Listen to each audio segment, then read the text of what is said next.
बहुत ही इंपॉर्टेंट खबर के बारे में आपको बताने जा रहा हूं, जिस पर कांग्रेस का यह कहना है कि इसे फाड़ देना चाहिए। क्यों कांग्रेस कह रही है कि इसे फाड़ देना चाहिए?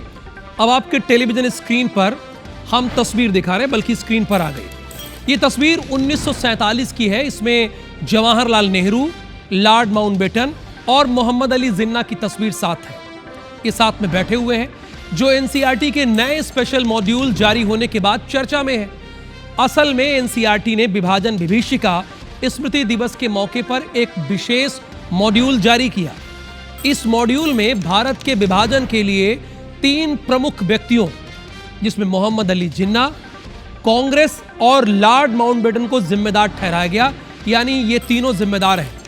एनसीईआरटी की किताब को लेकर अब सियासत तेज हो गई है। एनसीईआरटी की किताब पर कांग्रेस सवाल उठा रही है, तो बीजेपी को एक बार नेहरू और कांग्रेस पर हमला करने का मौका मिल गया है।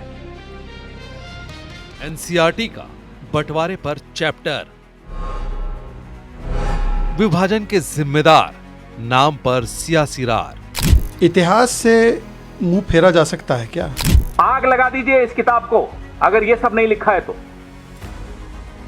15 अगस्त 1947 को भारत को आजादी मिली, लेकिन ये आजादी अपने साथ लाई थी बंटवारे का कभी न भरने वाला जख्म, जो हर साल देश के लोगों के बीच एक दर्द की लहर लेकर आता है।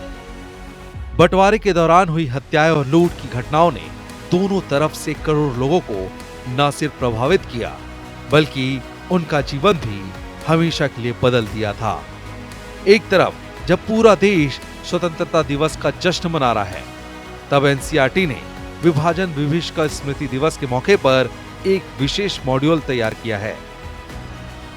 इस मॉड्यूल में भारत के विभाजन के लिए 3 प्रमुख व्यक्तियों, मोहम्मद अली जिन्ना, कांग्रेस और लॉर्ड माउंटबेटन को जिम्मेदार ठहराया गया है, जिसे लेकर कांग्रेस भड़क गई।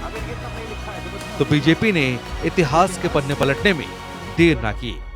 इस प्रकार का बेहुदा जो मॉड्यूल है डालने की क्या आवश्यकता थी? क्या ये लोग अपराधी हैं? अरे ये इतिहास है। अगर यूएसएसआर डिवाइड हुआ था और तमाम डिवीजन के बाद नए कंट्रीज बनी, तो क्या गोर्बाचोव अपराधी है?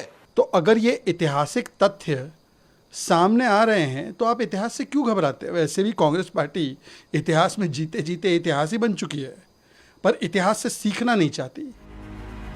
आजाद भारत में ऐसा पहली बार हुआ जब विभाजन की विभीषिका पर ऑफिशियली छात्रों के बीच जानकारी साझा की गई, जिसमें बंटवारे के लिए जिम्मेदार लोगों के बारे में भी खुलकर बात की गई।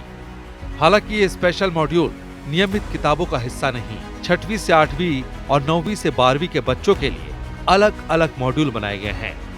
खैर, भारत पाकिस्तान विभाजन पर एनसीईआरटी के नए मॉड्यूल से स्टूडेंट्स ये तो जान पाएंगे कि विभाजन क्यों हुआ और इसके पीछे कौन है, लेकिन राजनीतिक दल एक अपनी अपनी थ्योरी के साथ आमने सामने हैं। Bureau report, IBC 24। वैसे ये पहली बार नहीं है जब एनसीईआरटी के सिलेबस पर सियासी बखेड़ा शुरू हुआ है। पहले भी कई मौकों पर सिलेबस में बदलाव को लेकर बवाल हो चुका है। कब कब विवाद हुआ है, चलिए आपको ग्राफिक्स के जरिए हम बताते हैं। बाबर को सैन्य रणनीतिकार बताया गया। अकबर ने 30,000 लोगों का कत्ल कराया। ये विवाद की बातें मैं आपको बता रहा हूं, कब कब विवाद हुआ है। औरंगजेब को क्रूर अमानवीय शासक बताया गया था। तो इसीलिए मैंने कहा कि एनसीईआरटी का विवाद कोई नया नहीं, ये विवाद पहले भी रहा है। कब कब विवाद रहा है वो हम आपको बता रहे हैं, और अब विभाजन को लेकर बात सामने आई है।